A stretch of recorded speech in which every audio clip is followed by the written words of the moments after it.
Hello les amis, je vous retrouve pour une nouvelle vidéo sur les cartes à jouer Magic the Gathering et je vais vous faire l'analyse en détail de l'ouverture du coffret scénique Gandalf in the Pelennor Fields. C'est un coffret de l'édition Le Seigneur des Anneaux, Chronique de la Terre du Milieu.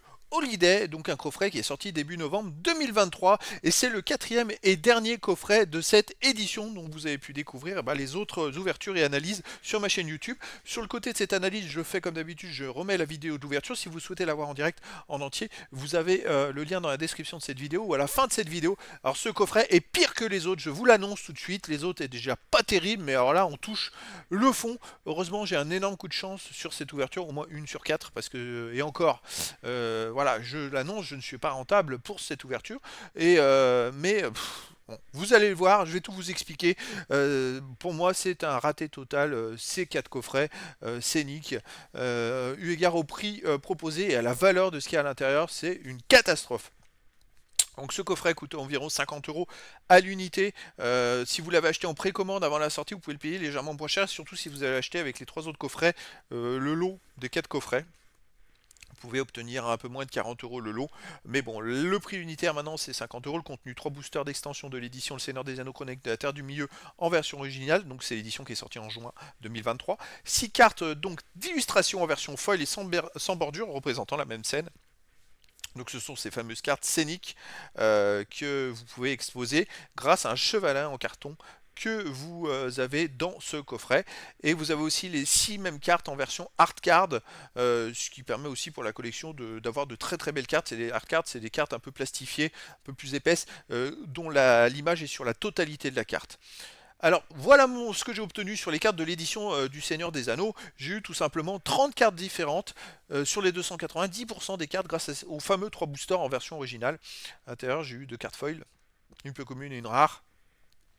Donc voilà, c'est pour vous donner un ordre d'idée avec des couleurs variées de tout type, hein. Les cartes extra, voilà ce que j'ai obtenu en cartes extra. J'en ai eu 5 différentes avec une commune foil en extra. 5 différentes qui m'a fait 2% des cartes extra sur cette édition. Donc bon, voilà, pour la collection, c'est un minimum grâce à 3 boosters d'extension. On arrive au total, les amis, de ces cartes. Et donc ce qui m'a fait au total 18 cartes communes sur les 132 de l'édition, 13%, 12 peu communes sur 113, 10%, 4 rares sur 163, 2,45%, et j'ai eu une mythique sur les 54 de l'édition dans les boosters VO. Je parle pas des 6 autres cartes à part scéniques, hein, qui sont ça fait 1,80%. Je parle que des cartes du Seigneur des Anneaux avec le petit logo Seigneur des Anneaux, hein, Chronique de la Terre du Milieu. J'ai eu 3 cartes en version foil. Bon, au total, ça m'a fait 7,58% des 462 cartes et 0,65% des cartes foil. Donc voilà, j'ai eu un jeton parce que j'ai eu 2 cartes The List. Heureusement que j'ai eu une carte The List. Ça faisait longtemps que j'en avais pas eu une qui avait une super valeur. Bah, j'en ai eu une. Les 6 cartes Commander, donc ce sont les cartes scéniques. Il y a une mythique foil et 5 rares foil. Et les hard cards, j'en ai 9. Il y en a eu 6 qui correspondent aux cartes scéniques. Et 3 hard cards qui ont été découvertes dans les boosters d'extension. Alors c'est parti, on arrive au bilan les amis, chiffré. Au total, ça m'a fait 18 communes pour 1,58 €, ça fait 9 centimes de moyenne.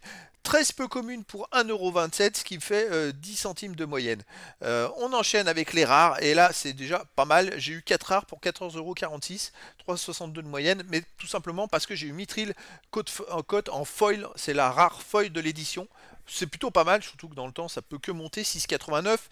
Et j'ai eu aussi Flame of Anor, c'est une carte extra rare que j'ai eu dans un des boosters, qui est à côté à 6,38 €. Donc je suis quand même bien tombé hein, sur ces 3 boosters. Heureusement, parce qu'on arrive le jeton 14 centimes, mais les cartes, les 6 cartes scéniques les amis, valeur 4,65 €.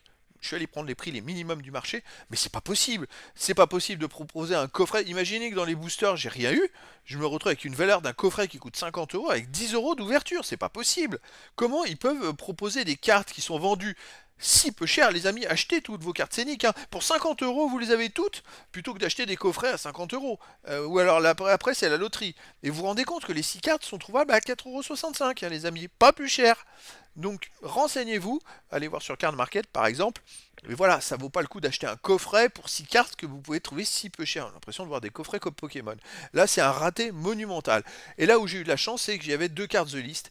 Et dans la carte The List, la rare que vous avez vue, je m'en suis pas rendu compte en direct parce que on a toujours un doute sur les anciennes. C'était une carte de souffle glaciaire, une carte The List réédition de souffle glaciaire, une rare, comment dire, qui était coté à plus de 18 euros, à 18,63 €.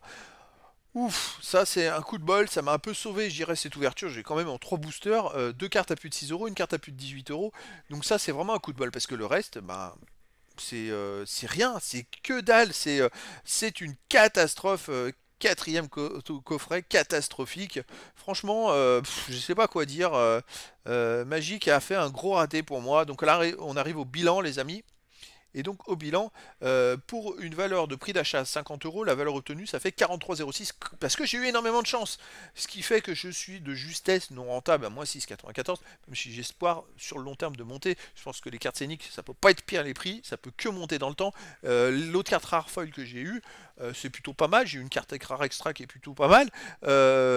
Bon, je me dis que c'est des cartes qui peuvent prendre de la valeur, donc je suis pas inquiet sur 6 mois. Non, je vais être rentable, c'est sûr. Par contre, bah, c'est quand même catastrophique. J'aurais pas eu ces coups de chance, toutes ces cartes-là, je me serais retrouvé avec un coffret avec une valeur de 10-12 euros. Il faut que 50 euros d'achat. Donc les amis, moi, pour moi, c'est à éviter. C'est un coffret catastrophique. Ces coffrets scéniques, de toute façon, les 4 sont catastrophiques. Je comprends pas ce qu'ils ont fait, Magic, dans cette histoire. Et méfiez-vous parce qu'ils ont tendance à sortir trop d'éditions, sortir trop de produits, à augmenter les prix. Et ben, il y a des prix, c'est bien d'augmenter les prix, mais si à l'intérieur les valeurs elles augmentent pas ou s'il y a autant de hasard pour les valeurs, et ben vous allez payer plus cher pour avoir la possibilité d'avoir quelque chose ou rien du tout. Attention, je fais référence par exemple aux fameux boosters pour c'est quoi, les 25 ans, c'est des boosters qui coûtaient 300 euros, mais les cartes en fait elles se vendent pas et à l'intérieur vous pouvez rien avoir du tout. Donc, si vous tombez sur un bon booster, bah ouais, c'est extraordinaire pour avoir 3000 euros de valeur.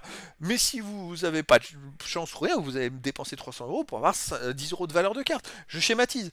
Mais voilà, plus les prix sont chers, plus le rapport chance, si il y a un booster sur deux ou sur trois qui est hyper rentable effectivement, mais que les deux autres le sont pas, si vous tombez, vous avez une chance sur trois, vous tombez sur le bon, et sur les deux chances sur trois, vous tombez sur un mauvais, et puis bah, votre budget, il s'est voilà, c'est de la loterie, autant aller jouer au loto à ce prix-là, presque, c'est presque aussi intéressant. Donc voilà, une déception les amis. Et ben je pense que demain je vais voir pour vous proposer un bilan, une analyse bilan de ces 4 ouvertures et puis des produits Le Seigneur des Anneaux Holiday que j'ai pu me procurer parce qu'il y a un booster collector qui était pas terrible non plus, un booster d'extension. Voilà, je vais vous faire un petit bilan. Moralement, c'est pas facile d'avoir envie de faire un bilan, mais je vais le faire quand même. Bon, c'est la roue qui tourne, hein. Des fois ça va, des fois rarement ça n'allait pas. Là, ça a touché un peu le fond là quand même. Puis là où ce qui est embêtant, c'est quand même le Seigneur des Anneaux, c'était quelque chose d'attendu depuis très longtemps. Moi, c'était un coup de cœur pour moi, une édition jumelée avec le Seigneur des Anneaux. C'est bien dommage que qu'il y ait ce petit raté. Donc voilà les amis, demain un petit bilan, je pense, de toutes mes ouvertures sur cette édition Holiday. Et puis voilà, je vous dis à très bientôt pour une nouvelle vidéo.